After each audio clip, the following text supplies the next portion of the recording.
പവിത്രത്തിൻ്റെ ഒരു അപ്കമിങ് എപ്പിസോഡിലേക്ക് എല്ലാവർക്കും സ്വാഗതം.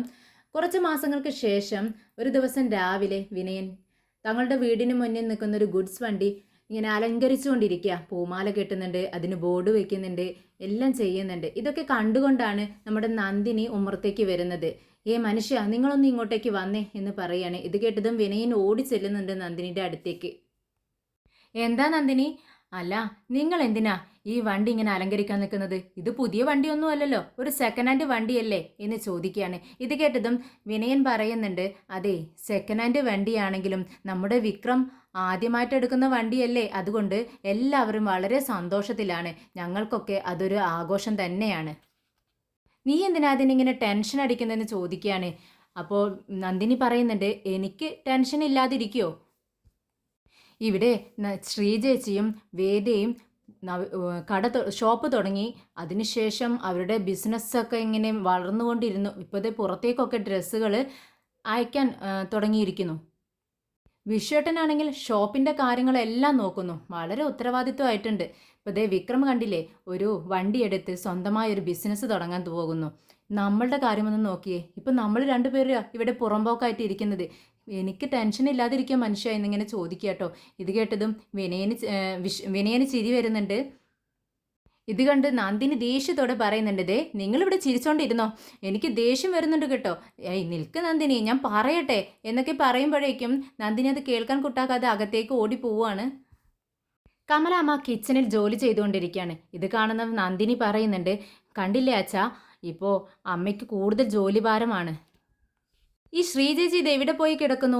കുഞ്ഞിനെ കൊണ്ടുവന്നതിന് ശേഷം ശ്രീചേച്ചി കിച്ചണിലെ കാര്യങ്ങളൊന്നും ശ്രദ്ധിക്കുന്നില്ല എന്ന് പറയാണ്. ഇത് കേട്ടിട്ട് മാഷ് പറയുന്നുണ്ട്, എന്താ നന്ദിനി, കിച്ചണിലെ കാര്യം ശ്രീജയ്ക്ക് മാത്രമേ ശ്രദ്ധിച്ചാലൊക്കത്തുള്ളൂ. അത്രയ്ക്ക് നിനക്ക് സങ്കടമുണ്ട്, നിൻ്റെ കമലാമ്മ ജോലി ചെയ്യുന്നതിലുണ്ട് സങ്കടമുണ്ടെങ്കിൽ നീ ചെന്നങ്ങ് സഹായിക്കേ എന്ന് പറയാണ്. ഇത് കേട്ടത് നന്ദിനി പറയുന്നുണ്ട്, അയ്യോ അച്ഛ, എനിക്ക് സഹായിക്കാൻ ആഗ്രഹമില്ലാഞ്ഞിട്ടൊന്നും അല്ല. ദേ എൻ്റെ അമ്മയ്ക്ക്, നമ്മുടെ അമ്മയ്ക്കുണ്ടല്ലോ, ഞാൻ എന്ത് ചെയ്താലും ഇഷ്ടപ്പെടത്തില്ല. ഭക്ഷണം വെച്ചാൽ ഒന്നും ടേസ്റ്റ് ഇല്ലെന്ന് പറയും. അതുകൊണ്ടാണ് ഞാനതൊന്നും ചെയ്യാത്തതെന്ന് പറയുന്നു.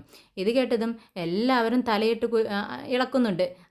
പിന്നെ അതുകൊണ്ടാണല്ലോ നീ ഇങ്ങനെ ജോലിയൊന്നും ചെയ്യാത്തത്, മടിച്ച് ആയതുകൊണ്ടല്ല എന്നുള്ള അർത്ഥത്തിലാണ് അവരങ്ങനെ ചെയ്യുന്നത്. കമലാമ്മ വിശ്വത്തോട് ചോദിക്കുന്നുണ്ട്, എടാ വിശ്വ, നീ നാരങ്ങ വാങ്ങിച്ചോ? ഇത് കേട്ടതും നന്ദിനി ചോദിക്കുന്നുണ്ട്, എന്തിനാ അമ്മേ, നാരങ്ങ വെള്ളം ഉണ്ടാക്കാനാണോ എന്ന് ചോദിക്കുമ്പോൾ കമലാമ്മ പറയുന്നുണ്ട്, ഓ നിനക്ക് പിന്നെ എപ്പോഴും ഭക്ഷണം കഴിക്കുക കുടിക്കുക ഇതൊക്കെ ഇങ്ങനെയുള്ള ചിന്തകളല്ലേ ഉള്ളൂ. എടാ നീ എന്തുകൊണ്ട് വാങ്ങിച്ചില്ല? ആ പുതിയ വണ്ടി എടുക്കുന്ന സമയത്ത് ടയറിന് അടിയിൽ നമ്മൾ പൂജിച്ച നാരങ്ങ വെച്ചിട്ടല്ലേ എടുക്കാറുള്ളൂ, അത് നിനക്ക് അറിയത്തില്ലേ എന്ന് ചോദിക്കുകയാണ്. ഇത് കേട്ടതും മാഷ് പറയുന്നുണ്ട്, ഓ അത് ശരിയാണല്ലോ, അങ്ങനെ ഒരു കാര്യമുണ്ടല്ലേ, ഞാനത് മറന്നുപോയി. എന്നാൽ ഇത് കേട്ടതും വിനയൻ ചോദിക്കുന്നുണ്ട്, അമ്മേ, വിക്രത്തിനെ അമ്മയ്ക്ക് ഇഷ്ടമില്ല ഇല്ല എന്നിങ്ങനെ പറഞ്ഞാലും അമ്മ അവൻ്റെ കാര്യത്തിലൊക്കെ കൂടുതൽ ശ്രദ്ധയാണല്ലോ ഇപ്പോൾ എന്ന് ചോദിക്കുന്നു. ഇത് കേട്ടതും കമലാമ്മ പറയുന്നുണ്ട്, എനിക്ക് അവനോട് ദേഷ്യമുള്ളതൊക്കെ കാര്യം തന്നെ, പക്ഷേ അവൻ ആദ്യമായിട്ടൊരു ബിസിനസ് തുടങ്ങാൻ പോവല്ലേ, അതിനെ ഞാൻ പ്രോത്സാഹിപ്പിക്കണ്ടേ, ഞാൻ മുഖം തിരിഞ്ഞ് നിൽക്കണോടാ എന്ന് ചോദിക്കുന്നു.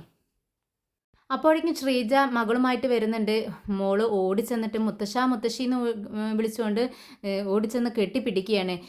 മുത്തശ്ശനോട് മാഷിനോട് ചോദിക്കുന്നുണ്ട്, മുത്തശ്ശ ഈ ഡ്രസ്സ് എങ്ങനെയുണ്ട്, ഇതെനിക്ക് വേദമ്മ വാങ്ങി തന്നതാ എന്ന് പറയാം കേട്ടോ. അപ്പോൾ നല്ല ഭംഗിയുണ്ട് കാണാൻ, മോളെ കാണാൻ സുന്ദരിയായിരിക്കുന്നു എന്ന് പറയുന്നുണ്ട്. വേഗം തന്നെ നമ്മുടെ കമലാമ്മയുടെ അടുത്ത് ചെന്നിട്ടും പറയുന്നുണ്ട്, ഇതെനിക്ക് വേദമ്മ വാങ്ങി തന്ന ഡ്രസ്സാ മുത്തശ്ശി, നല്ല ഭംഗിയുണ്ടോ എന്ന് ചോദിക്കുമ്പോൾ കവളിലൊരു ഉമ്മ കൊടുത്തുകൊണ്ട് കമലാമ്മ പറയുന്നുണ്ട്, നല്ല ഭംഗിയുണ്ട്, എൻ്റെ സുന്ദരി കുട്ടിയല്ലേ, മുത്തശ്ശി നിനക്ക് ഭക്ഷണം വാരി തരാമെന്ന് പറയുന്നു. ഇത് കേട്ടതും നമ്മുടെ നന്ദിനി പറയുന്നുണ്ട്, എന്താ അമ്മേ, അവൾക്ക് വാരി കഴിക്കാൻ പറ്റത്തില്ലേ, അല്ലെങ്കിൽ ശ്രീചേച്ചി ഉണ്ടല്ലോ, അമ്മ എന്തിനാ വാരി കൊടുക്കാൻ നിൽക്കുന്നത്, ഈ വയ്യാത്ത സമയത്ത് ശ്രീചേച്ചി കൊടുക്കട്ടെ എന്ന് പറയുമ്പോൾ ശ്രീജ പറയുന്നുണ്ട്, അതിന് ആര് ഭക്ഷണം കൊടുത്താൽ എന്താ നന്ദിനി, നിനക്കും കൊടുക്കാനുള്ള അവകാശമുണ്ട് എന്ന് പറയുക. ഉടനെ തന്നെ മോള് പറയുന്നുണ്ട്, അയ്യോ വേണ്ട അമ്മേ, എനിക്ക് നന്ദിനി ചെറിയമ്മ വാരിത്തരണ്ട കേട്ടോ, എനിക്ക് പറ്റത്തില്ല, എനിക്ക് അമ്മയോ മുത്തശ്ശിയോ അല്ലെങ്കിൽ അഭിയമ്മേ ഒക്കെ വാങ്ങി തന്നാൽ മതിയെന്ന് പറയാട്ടോ. ഇത് കേട്ടതും നന്ദിനിക്ക് ദേഷ്യം വരികയാണ്. എന്നിട്ട് വിനയനോട് പറയുന്നുണ്ട്, കണ്ടോ അവളുടെ ഒരു അഹങ്കാരം ഇത്തിരിയേ ഉള്ളൂ, അതിൻ്റെയും കൂടെ അഹങ്കാരമാണ്. ഇത് കേട്ടതും വിനയൻ പറയുന്നുണ്ട്, ദേ നമ്മൾ കുഞ്ഞുങ്ങളോട് പെരുമാറുന്നത് പോലെയാണ് അവർ തിരിച്ചും പെരുമാറുന്നത്. 2-3 ദിവസമായില്ലേ വിഷേട്ടൻ മോളെ കൊണ്ടുവന്നിട്ട്, നീ അതിനെ വിളിച്ചിരുത്തി ഒരു 5 മിനിറ്റെങ്കിലും നല്ല സ്നേഹത്തോടെ സംസാരിച്ചിട്ടുണ്ടോ എന്ന് ചോദിക്കുക. ഇത് കേട്ടതും നന്ദിനി പറയുന്നുണ്ട്, ദേ ഇനി അങ്ങനെ സംസാരിക്കാത്തതിൻ്റെ ഒരു കുറവേ ഉള്ളൂ.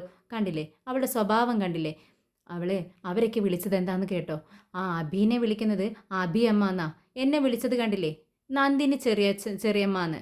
അവൾക്ക് എന്താ എന്നെ അമ്മയെന്ന് വിളിച്ചാൽ പല്ലങ്ങാനും കൊഴിഞ്ഞു വീഴോ എന്ന് ചോദിക്കുക.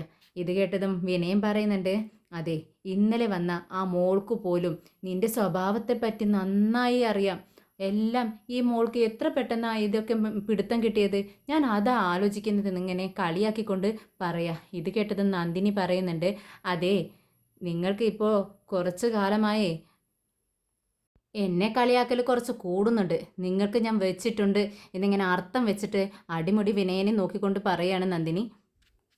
വിക്രമാണെങ്കിൽ ഡ്രസ്സൊക്കെ മാറി ഇങ്ങനെ വേദയോട് ചോദിക്കുന്നുണ്ട്, ഞാൻ സുന്ദരനായിട്ടില്ലേ വേദേ, ഇങ്ങനെ പോരെ, ഡ്രസ്സിങ് ഒക്കെ ഓക്കെ അല്ലേ എന്ന് ചോദിക്കുകയാണ്.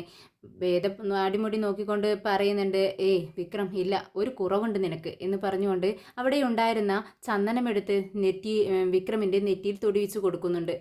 ഉടനെ തന്നെ എന്തിനാ വേദ ഇതിൻ്റെ ഒന്നും ആവശ്യമില്ല എന്ന് പറയാണ് വിക്രം. അപ്പോൾ തന്നെ വേദ പറയുന്നുണ്ട്, ദേ ഇപ്പോഴാണ് നീയൊരു അനുസരണമുള്ള കുട്ടിയായിട്ട് മാറിയത്. ഇപ്പം നിന്നെ കണ്ടാലുണ്ടല്ലോ നല്ല കുട്ടിയായി തോന്നും. ഇങ്ങനെ നിന്നെ അച്ഛൻ കണ്ടാലേ നല്ല ഇഷ്ടമാവും അച്ഛനക്ക്.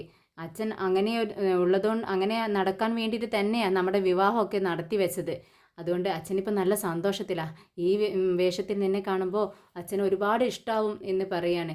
ഇത് കേട്ടതും വിക്രം പറയുന്നുണ്ട്, വേദേ അല്ലെങ്കിലും ഞാൻ നല്ലവൻ തന്നെയാ, നീ എന്തിനാ ഇങ്ങനെയൊക്കെ സംസാരിക്കുന്നത് എന്ന് ചോദിക്കുന്നുണ്ട്. പെട്ടെന്ന് വേദ പറയുന്നുണ്ട്, ആ ശരി നീ പൊക്കോ, അവരെല്ലാവരും നിന്നെ കാത്തിരിക്കുക. പിന്നെ നിനക്ക് ഞാൻ പറഞ്ഞ കാര്യങ്ങളൊക്കെ ഓർമ്മയുണ്ടല്ലോ, അടിപിടിക്കൊന്നും പോവരുത്, നല്ല കുട്ടിയായി ഇരിക്കണം കേട്ടോ, എനിക്ക് സത്യം ചെയ്തു തന്നത് ഓർമ്മയുണ്ടല്ലോ എന്ന് ചോദിക്കുകയാണ്. അപ്പോൾ വിക്രം എന്നിങ്ങനെ ആലോചിക്കുന്നത് കണ്ടപ്പോൾ വേദ പറയുന്നുണ്ട്, ഓ നീ അത് മറന്നുപോയോ, എങ്കിൽ വീണ്ടും സത്യം ചെയ്യേ. വിക്രമാണെങ്കിൽ ഭവാനി തൻ്റെ കൈകൊണ്ട് മരിച്ച കാര്യമാണ് ആലോചിക്കുന്നത്. വേദയ്ക്ക് ഒരു വട്ടം സത്യം ചെയ്തു കൊടുത്തതിന് ശേഷമാണ് ആ ഒരു തെറ്റ് വിക്രം ചെയ്തിട്ടുള്ളത്. അതുകൊണ്ട് തന്നെ ഇനിയും ഒരു സത്യം ചെയ്ത് വേദയെ കബളിപ്പിക്കണോ എന്നാണ് വിക്രം ചിന്തിക്കുന്നത്. വേദ നിർബന്ധിച്ചത് കൊണ്ട് തന്നെ വിക്രം വീണ്ടും സത്യം ചെയ്തു കൊടുക്കുകയാണ്, ഒരു തെറ്റിലേക്കും പോവില്ല, വേദ പറയുന്നതനുസരിച്ച് ജീവിക്കുമെന്ന്. ഇത് വേദയ്ക്ക് ഒരുപാട് സന്തോഷമാവുകയാണ്. വേദ വിക്രമിൻ്റെ കയ്യിൽ ഒരു ഉമ്മ കൊടുക്കുന്നുണ്ട്. വിക്രമാണെങ്കിൽ വേദയെ തന്നിലേക്ക് അടുപ്പിച്ച് നിർത്തുകയാണ്, അരയിലൂടെ കെട്ടിപ്പിടിച്ച് നിൽക്കുന്നുണ്ട്. ഉടനെ വേദ പറയുന്നുണ്ട്, ദേ വിക്രം കൈയടിക്ക്, റൊമാൻസിനൊക്കെ ഒരു സമയമുണ്ട്, നേരം കാലമൊക്കെ ഉണ്ട്, ദേ എനിക്ക് ഒരുപാട് ജോലികളുണ്ട്, നീ പോവാൻ നോക്ക് എന്ന് പറയാണ്. റൊമാൻസിന് സമയമുണ്ടെന്നോ, ദേ നീ എൻ്റെ ഭാര്യയല്ലേടി, റൊമാൻസിന് സമയമുണ്ട് പോലും, ഒന്ന് പോടി. പിന്നെ എടി വേദേ, നമ്മുടെ വിശ്വേട്ടൻ്റെ മോള് നിന്നെ വിളിക്കുന്നത് എന്താ എന്നിങ്ങനെ ആകാംക്ഷയോടെ വിക്രം ചോദിക്കുകയാണ്. ഇത് കേട്ടിട്ട് വേദ പറയുന്നുണ്ട്, അവൾ എന്നെ അമ്മയെന്നാണ് വിളിക്കുന്നത്. ഇത് കേട്ട് വിക്രം പറയുന്നുണ്ട്, ശരിയാ, നിന്നെ അമ്മയെന്നും എന്നെ അച്ഛാന്നാണ് വിളിക്കുന്നത്, അപ്പോൾ നിനക്ക് എന്ത് തോന്നുന്നു എന്ന് വിക്രം ചോദിക്കുകയാണ്. ഇത് കേട്ടതും വേദ പറയുന്നുണ്ട്, അത് കേൾക്കുന്ന സമയത്ത് എനിക്ക് ഒരുപാട് സന്തോഷമാണ് വിക്രം, എൻ്റെ മനസ്സിലൂടെ ഇങ്ങനെ ഒരുപാട് ചിത്രശലഭങ്ങൾ ഇങ്ങനെ മിന്നി മറയുന്നത് പോലെയാണ് എനിക്ക് തോന്നുന്നത് എന്ന് പറയുമ്പോൾ വിക്രം പറയുന്നുണ്ട്, ആണോ, ആ മോള് നിന്നെ അമ്മ എന്ന് വിളിക്കുമ്പോൾ നിനക്ക് ഇത്രത്തോളം സന്തോഷമുണ്ടെങ്കിൽ നമുക്ക് സ്വന്തമായൊരു കുഞ്ഞ് വന്ന് അങ്ങനെ വിളിക്കുന്ന സമയത്ത് നീ ആ ഫീലൊന്ന് ആലോചിച്ച് നോക്കിയേ എന്ന് പറയുമ്പോൾ വേദ അങ്ങ് സ്വപ്നത്തിലേക്ക് പോവുകയാണ്. ശരിയാ വിക്രം, നീ പറഞ്ഞത് ശരിയാ, അപ്പോൾ നമുക്ക് ഒരുപാട് സന്തോഷമായിരിക്കും എന്നിങ്ങനെ പറയുമ്പോൾ വിക്രം പറയുന്നുണ്ട്, എങ്കിൽ ശരി നമുക്ക് ഒരു മോളെക്കുറിച്ച് ചിന്തിച്ചാലോ എന്ന് ചോദിക്കുകയാണ്.